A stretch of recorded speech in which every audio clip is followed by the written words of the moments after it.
Hello students, आज का हमारा टॉपिक है कैरेक्टरिस्टिक्स ऑफ मर्केटर्स प्रोजेक्शन। मर्केटर प्रक्षेप की विशेषताएं।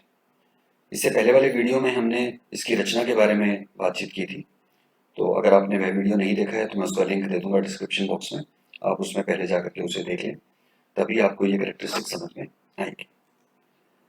बनने के बाद जो हमारी प्रक्षेप है मर्केटर, वो लगभग इस प्रकार की दिखाई देती है, जिसमें ये हमारा ग्लोब है, ये हमारी अक्षांश रेखाएं हैं और ये हमारी देशांतर रेखाएं रहती हैं जो नॉर्थ से साउथ की तरफ है।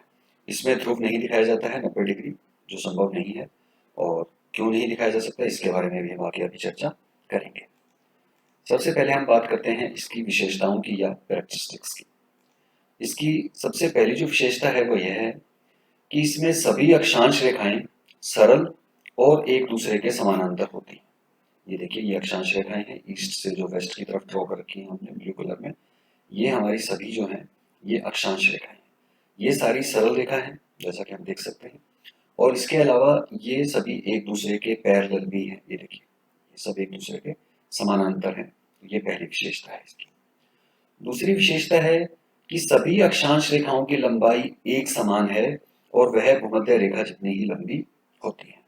ये देखिए, इन सब की, ये अक्षांश रेखा ले लीजिए, चाहे आप ये अक्षांश रेखा ले लीजिए, चाहे आप ये अक्षांश रेखा ले लीजिए, सभी की लंबाई जो है वो बिल्कुल एक समान है। कितनी लंबी है? जितनी हमारी भूमध्य रेखा है उतनी ही लंबी है। तीसरी विशेषता है कि देशांतर रेखाएं भी सरल हैं और एक समान लंबाई की होती है। ये हमारी देखिए देशांतर रेखाएं हैं, ये सभी भी सरल रेखा है, स्ट्रेट लाइंस है, सभी देख लीजिए आप। ऊपर से जो नॉर्थ से साउथ की तरफ ये ड्रॉ कर रखी है जहां हमारा कर्सर चल रहा है, और इसके अलावा इनकी सबकी भी लंबाई एक समान है। देखिए, जैसे इसको उठा लीजिए, चाहे आप इसको देख लीजिए, सबकी लंबाई जो है वो बिल्कुल एक समान है। इसकी अन्य विशेषता है कि इसमें सभी देशांतर रेखाओं का अंतराल एक समान होता है। ये देखिए आप, ये जो गैप है एक देशांतर रेखा और ये दूसरी देशांतर रेखा के बीच में, ये बिल्कुल बराबर है। 30-30 डिग्री का अंतराल हमने यहाँ दिखा रखा है, लेकिन इनका जो गैप है वो बिल्कुल एक समान है। तो ये अन्य विशेषता है। अक्षांश और देशांतर रेखाएं एक दूसरे को समकोण पर काटती हैं। ये हमारी देशांतर रेखाएं हैं, ये हमारी अक्षांश रेखाएं। दोनों एक दूसरे को कहाँ काट रही हैं? 90 डिग्री पर या समकोण पर काटती हैं। कोई भी आप उठा करके देख लीजिए, सभी एक दूसरे को समकोण पर काटती हैं। सभी देशांतर रेखाओं का मापक ग्लोब की तुलना में बड़ा होता है। अब यहाँ पर जो है हमारी, जो हमने सिंपल सिलेंड्रिकल प्रोजेक्शन में देखा था और यहाँ जो आज हम बात कर रहे हैं, इन दोनों में एक अंतर आ गया है। उसमें जो सभी देशांतर रेखाएं थी उनका मापक शुद्ध था, लेकिन इस प्रक्षेप में हम कह रहे हैं कि जो हमारी देशांतर रेखाएं हैं वो ग्लोब पर जितनी लंबाई किसी देशांतर रेखा की होती है उसकी तुलना में बड़ी हैं। और ये मापक जैसे जैसे हम ध्रुव की तरफ जाते हैं, देखिए यहाँ पर ये गैप कम है, यहाँ थोड़ा बड़ा हो गया, फिर और बड़ा हो गया, फिर और बड़ा, और ऐसे करते करते बढ़ता जा रहा है। यानी जैसे जैसे हम ध्रुव की तरफ जाते जा रहे हैं वैसे वैसे इसके मापक में वृद्धि होती जा रही है, और वो वृद्धि इतनी ज्यादा हो जाती है कि 90 डिग्री को इसके ऊपर दिखाना ही संभव नहीं होता। क्योंकि उसकी वजह एक ये है कि हमने जो इनकी ऊंचाई को बढ़ाया है, यानी कि जो देशांतर रेखाओं का मापक बढ़ाया है, वो हमने ठीक उसी अनुपात में बढ़ाया है जिस अनुपात में के अक्षांश रेखाएं जो हैं वो बड़ी की थी। इसमें अक्षांश रेखाएं भी अपने मूल मापक से बड़ी है, तो जिस अनुपात में हमने अक्षांश रेखाओं को बड़ा किया था उसी अनुपात में हमने देशांतर रेखाओं को भी बड़ा कर दिया। तो इसकी वजह से इसमें एक शुद्ध दिशा का गुण तो आ गया, लेकिन उसका नतीजा क्या हुआ कि चूंकि 90 डिग्री जो कि हमारा ध्रुव है, वहां पर अक्षांश रेखाओं के मापक में अनंत वृद्धि हो जाती है। अनंत वृद्धि कैसे थी कि एक बिंदु होना चाहिए था वहां पर अक्षांश रेखा को, लेकिन वो वहां पर बिंदु ना होकर के पूरी एक लंबी लाइन थी, यानी कि वहां पर अक्षांश रेखाओं में अनंत वृद्धि हुई थी।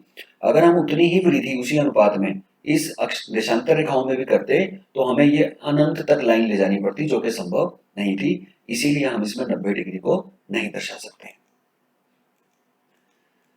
इसके अलावा जो एक अन्य विशेषता है वह है कि अक्षांश रेखाओं में केवल भूमध्य रेखा का मापक शुद्ध होता है, यानी कि ये जो हमारी भूमध्य रेखा है ये बिल्कुल शुद्ध है। उसकी एक वजह तो ये है कि हम इसको, ग्लोब को जब चारों तरफ एक सिलेंडर से लपेटते हैं और उसकी छाया को यहाँ दिखाते हैं, तो जिस जगह पे कागज को लपेटा जाता है वो जगह सबसे ज्यादा शुद्ध होती है, तो इसमें इसलिए भी शुद्ध है। दूसरा, जब हमने गणना की थी भूमध्य रेखा की 2πr के माध्यम से, तब भी हमने बिल्कुल मैथमेटिकल फॉर्मूले से उसको कैलकुलेट किया था, इसलिए उसमें कोई गलती नहीं है, वो बिल्कुल परफेक्ट है। लेकिन जो बाकी की हमारी अक्षांश रेखाएं हैं, ये वाली, इन सब के मापक में वृद्धि होती जाती है। देशांतर रेखाओं के मापक में वृद्धि होती है वो मैंने अभी बताया।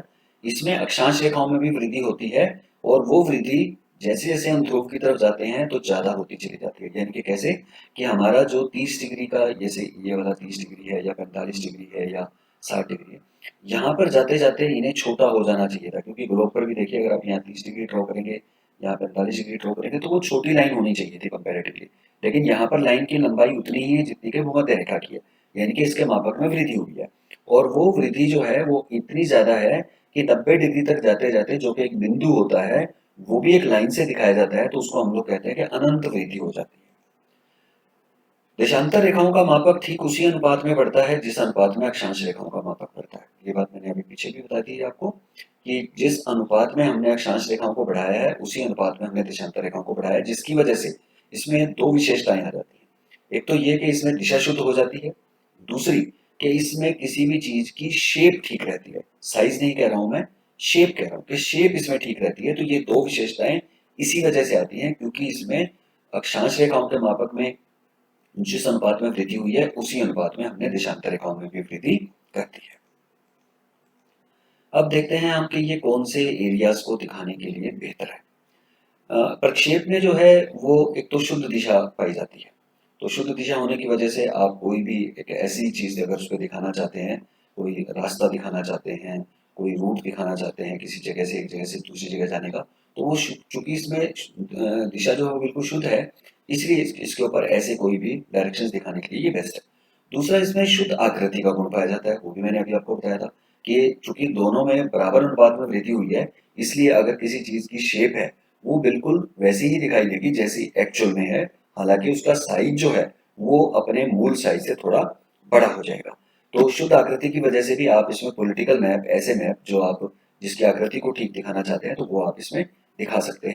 हमें केवल जो है इसमें भूमध्य रेखीय क्षेत्रों को जो है वो ज्यादा बेहतर तरीके से हम इसमें दिखा सकते हैं। तो भूमध्य रेखा के आसपास के क्षेत्र को दिखाने के लिए ये सबसे अच्छी प्रक्षेप है। आकृति शुद्ध होने के बावजूद अगर हम इसे ध्रुवीय क्षेत्रों के लिए उपयोग में लाएंगे, तो ध्रुवीय क्षेत्र अपनी मूल आकृति से ज्यादा बड़े आकार के दिखाई देंगे, इसलिए उन क्षेत्रों के लिए इसका इस्तेमाल नहीं किया जाना चाहिए। इस प्रक्षेप में जैसे अभी हमने बात की थी कि भूमध्य रेखा के आसपास का क्षेत्र सबसे शुद्ध है। क्यों शुद्ध है? क्योंकि वो जो हमने सिलेंडर जो हमने किसी ग्लोब के चारों तरफ लपेट करके इस प्रक्षेप की रचना की है, तो कागज जहां भी ग्लोब को छूता है सिलेंड्रिकल प्रोजेक्शन में, वो जगह सबसे शुद्ध होती है। और चूंकि इसमें कागज जो है वो बिल्कुल भूमध्य रेखा पर छूता है, तो इसलिए भूमध्य रेखा इसके ऊपर सबसे ज्यादा शुद्ध दिखाई देती है।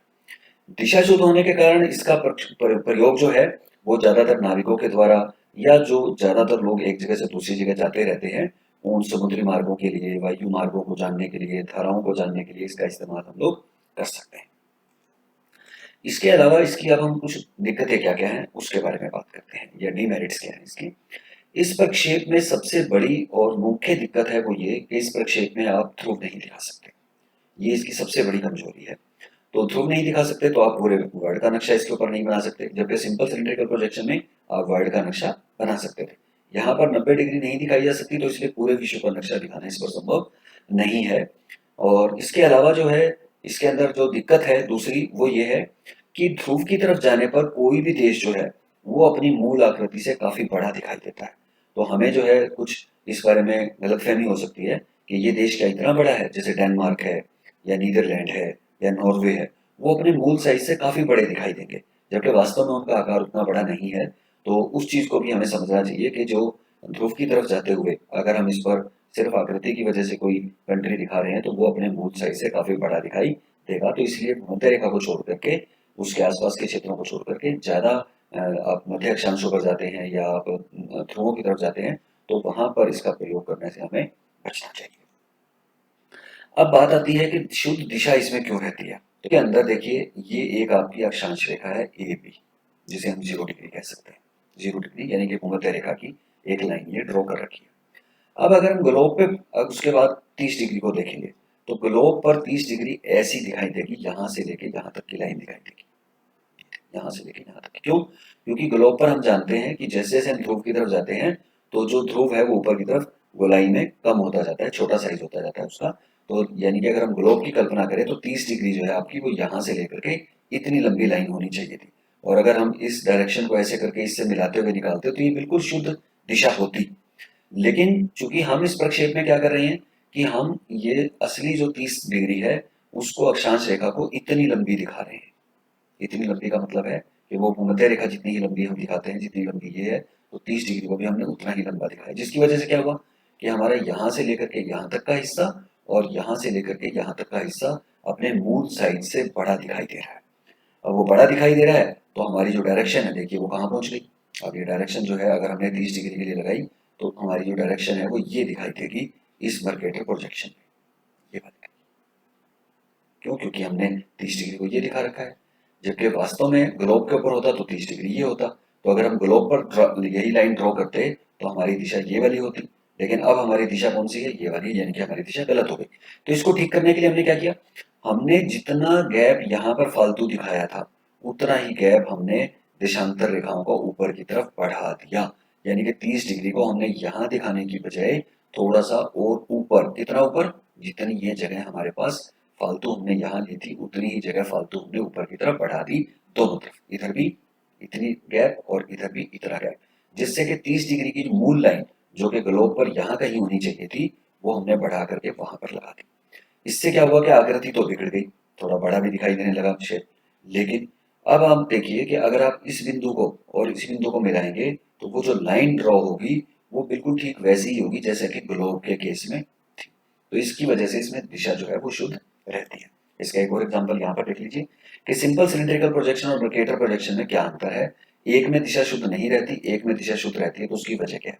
ये देखिए, ये सिंपल सिलिंड्रिकल प्रोजेक्शन में जिसमें ये 0 डिग्री है, ये हमारा 30 डिग्री है, और ये हमारा 30 डिग्री का एक देशांतर रेखा भी हमने ड्रॉ कर रखी है। अब अगर हम 30 डिग्री देशांतर रेखा को ड्रॉ करते, एक्चुअल में क्या होना चाहिए था? ये साइज आना चाहिए था, ये वाला साइज। लेकिन हम क्या कर रहे हैं सिंपल सिमेट्रिकल में, अक्षांश रेखाओं के मापक को बढ़ा देते हैं। कितना? जितना वो भूमध्य रेखा के ऊपर बढ़ी हुई थी उतना। यानी कि ये वाला जो हमारा हिस्सा था ये फालतू है, जो हमने ग्लोब की तुलना में अधिक दिखा रखा है किसी भी अक्षांश रेखा पर। अक्षांश रेखा यहाँ खत्म हो जानी चाहिए थी, लेकिन हम अपने प्रक्षेप में क्या कर रहे हैं, चूंकि सभी अक्षांश रेखाओं की लंबाई एक समान रख रहे हैं, तो हमने यहाँ पर भी जो है उस अक्षांश रेखा को उतना ही लंबा दिखा दिया, जिसकी वजह से क्या हुई कि जो असली डायरेक्शन है वो ये होनी चाहिए थी, यानी कि ग्लोब के अनुसार ये लाइन थी, यहाँ होनी चाहिए थी।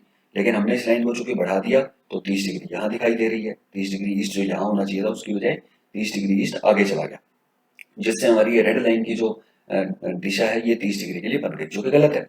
लेकिन जब हम मर्केटर प्रोजेक्शन में जाते हैं तो हम क्या करते हैं कि हमने इसको बढ़ाया है, ये बात सच है, ये मर्केटर प्रोजेक्शन में भी हमने बढ़ाया है, लेकिन हमने साथ के साथ क्या किया, हमने जो देशांतर रेखा की ऊंचाई थी ये वाली, इसको भी जितना फालतू इसको यहाँ दिखाया था हमने अक्षांश रेखा को, उतना ही हमने यहाँ पर इसको भी बढ़ा दिया, जिससे क्या हुआ कि हमारी दिशा जो है वो बिल्कुल शुद्ध हो गई। तो ये वजह है कि मर्केटर प्रोजेक्शन में कोई भी दिशा शुद्ध होती है, जबकि सिंपल सिलिंड्रिकल प्रोजेक्शन में वो दिशा गलत हो जाती है। अब हम बात करते हैं इसमें दो और चीजों की, जैसे मैंने शुरू में जिक्र किया था कि एक हम रंब लाइन के बारे में बात करेंगे, एक हम ग्रेट सर्कल के बारे में बात करेंगे। रंब लाइन जो है कोई भी एक लाइन जो आप किसी मर्केटर प्रोजेक्शन पे ए से बी के लिए ड्रॉ करेंगे, वो सभी लाइनें एक तरीके की रंब लाइन कहलाती हैं और वो शुद्ध दिशा होती हैं। उसी को लोकसॉट रंब भी कहते हैं। जैसे ये देखिए, यहाँ से लेके यहाँ तक आपने ए से बी बिंदु को मिलाने के लिए एक लाइन ड्रॉ कर दी, ये लाइन कहलाएगी रंब लाइन या लोकसॉट रंब। ठीक है, जैसे यहाँ से आपने लाइन ड्रॉ कर दी, ये भी एक रंब लाइन या लोकसॉट रंब होगी। तो ऐसे कितनी भी लाइन, ये रंब लाइन दिखा के आप कितनी भी लाइनें ड्रॉ करें, इसके ऊपर स्ट्रेट लाइन जो है वो सारी रंब लाइन होती है। लेकिन जो दुनिया में एक जगह से दूसरी जगह जाने का सबसे छोटा रास्ता होता है वो होता है ग्रेट सर्कल। अब हम बात करते हैं कि ग्रेट सर्कल क्या होता है। ग्रेट सर्कल हम एक ऐसे सर्कल को कहते हैं जो पृथ्वी के चारों तरफ एक पूरा चक्कर लगा सकता है और पृथ्वी को ठीक दो भागों में भी बांटता है। तो ऐसे एक सर्कल को हम लोग कहते हैं ग्रेट सर्कल। और इसका जो एक सबसे अच्छा एग्जांपल है वो है भूमध्य रेखा। ये भूमध्य रेखा ग्लोब को चारों तरफ से भी लपेटती है और वो ठीक ग्लोब को दो, नॉर्थ और साउथ में भी बांटती है। तो वो एक प्रकार का क्या है, ग्रेट सर्कल है। इसी तरीके से अगर आप दोनों प्रकार की देशांतर रेखाओं को, दोनों साइड की देशांतर रेखाओं को एक दूसरे से मिला करके पूरा सर्कल कर दे, तो वो भी सारे के सारी क्या हो जाएंगी, ग्रेट सर्कल बन जाएगी। तो ग्रेट सर्कल जो है, लेकिन इसके ऊपर दिखाना कैसे है, इसमें वो कर्व के रूप में दिखाई देता है। ये देखिए, जैसे ये ग्रेट सर्कल है, यानी आपको इस जगह से और इस जगह पर जाना है तो सामान्य दृष्टि से इस नक्शे पर अगर हम इस प्रोजेक्शन पर हम देखेंगे तो हमें लगेगा कि दुनिया का सबसे छोटा रास्ता ये है, लेकिन ये प्रक्षेप पर दिखाई दे रहा है। अगर आप ग्लोब पर इस और इस बिंदु को स्ट्रेट लाइन से मिलाते तो वो स्ट्रेट लाइन ग्लोब के ऊपर ऐसी ड्रॉ करते जो कि ग्रेट सर्कल होता और दुनिया का सबसे छोटा रास्ता होता। लेकिन इस पर क्या हो रहा है कि ग्रेट सर्कल तो कर्व के रूप में दिखाया जा रहा है, जो कि देखने में यूं लगता है कि ये तो काफी बड़ा रास्ता है। क्योंकि ऐसा इसलिए होता है कि ग्लोब ऊपर जाने पर श्रिंक होता चला जाता है, कम होता चला जाता है उसका साइज, लेकिन प्रक्षेप हमारी उतनी ही चौड़ी दिखाई देती है जितनी के हम भूमध्य रेखा को चौड़ा दिखा रहे हैं। तो यहाँ पर क्या हो रहा है कि 90 डिग्री जो कि एक बिंदु है वो भी पूरी लाइन दिखाई दे रही है। तो यहाँ पर जाकर के जो घटता जाना चाहिए था एरिया वो घटने की बजाय ज्यादा बड़ा दिखाई दे रहा है। तो जिससे ये ग्रेट सर्कल जो है ये भी हमें कर्व के रूप में यहाँ पर दिखाई दे रहा है। ये जो ग्रेट सर्कल होते हैं ये नदर्न हेमिस्फीयर में ऐसे ध्रुव की तरफ इंक्लाइंड होते हैं ऊपर की तरफ, और दक्षिणी गोलार्ध में अगर हम ये ड्रॉ करेंगे तो ये दक्षिणी ध्रुव की तरफ इंक्लाइंड होंगे, जैसे ये दिखा रहे हैं, देखिए ऐसे ये ग्रेट सर्कल होता है। तो ग्रेट सर्कल जो है वो दुनिया का सबसे छोटा रास्ता है। तो छोटा रास्ता तो आप ग्रेट सर्कल से ढूंढिए, और आपको जो रंग लाइन है वो ये हेल्प करती है कि ये आपको शुद्ध दिशा को बताने का काम करती है। तो ये था आपका रंग लाइन और ग्रेट सर्कल का कॉन्सेप्ट। इसी चीज को मैंने नॉर्मोनिक प्रोजेक्शन में भी बताया है, उसमें इससे ठीक विपरीत स्थिति होती है। वहां पर क्या होता है कि जो आपका ये एक ग्रेट सर्कल है ये वहां पर एक कर्व के रूप में ना दिखा करके स्ट्रेट लाइन के रूप में होता है, और उस प्रक्षेप में जो रंग लाइन होती है वो यहाँ स्ट्रेट लाइन है जो वो नमोनिक प्रोजेक्शन में कर्व के रूप में दिखाई देती है। तो ये दो प्रक्षेप एक दूसरे से बिल्कुल विपरीत हैं। तो अगर आपको ग्रेट सर्कल ड्रॉ करने में इस प्रक्षेप पर दिक्कत आ रही हो तो आप पहले नमोनिक प्रोजेक्शन पर जाकर के वो ग्रेट सर्कल स्ट्रेट लाइन के रूप में ड्रॉ कर सकते हैं, और फिर उन स्टेशन को मिलाते हुए उनको यहाँ पर एक ग्रेट सर्कल के रूप में ड्रॉ कर सकते हैं। रंग लाइन चूंकि दिशा शुद्ध रखती है तो इसलिए रंग लाइन की जरूरत भी हमें इस प्रक्षेप पे पड़ती है। अब इस ग्लोब पर देखिए आप, इसके ऊपर जो हमने एक ग्रेट सर्कल ड्रॉ करके ये दिखा रखा है, ये ग्लोब पर दिखा रखा है, प्रक्षेप पर नहीं है। देखिए अगर प्रक्षेप पे दिखाते तो आप ये भी कर्व के रूप में दिखाई देता, लेकिन यहाँ पर हमने एक बताने की कोशिश की है कि कैसे जो है ग्रेट सर्कल वो सबसे छोटा रास्ता होता है। कि अगर आप देखिए ये आप कनाडा के किसी एक जगह से आप रूस के किसी दूसरी जगह जाना चाहते हैं तो ये दुनिया का सबसे छोटा रास्ता है एक जगह से दूसरी जगह जाने के लिए। लेकिन अगर आप प्रक्षेप पे देखेंगे मर्केटर प्रोजेक्शन पे तो आपको लगेगा कि नहीं, सीधी लाइन तो ऐसे ड्रॉ हो रही है, क्योंकि मर्केटर पर जो ये हम ऐसे करके सर्कल दिखा रहे हैं जिसको कि हम रंग लाइन कहते हैं, ये रंग लाइन उसके ऊपर जो है स्ट्रेट लाइन के रूप में दिखाई देती है। तो हमें लगेगा नहीं, यहाँ से यहाँ जाने के लिए तो ये सबसे छोटा रास्ता है, लेकिन वास्तविकता ये है कि ये ग्रेट सर्कल है और ये दुनिया में एक जगह से दूसरी जगह जाने के लिए सबसे छोटा रास्ता होता है। Thank you for watching this video, like and subscribe.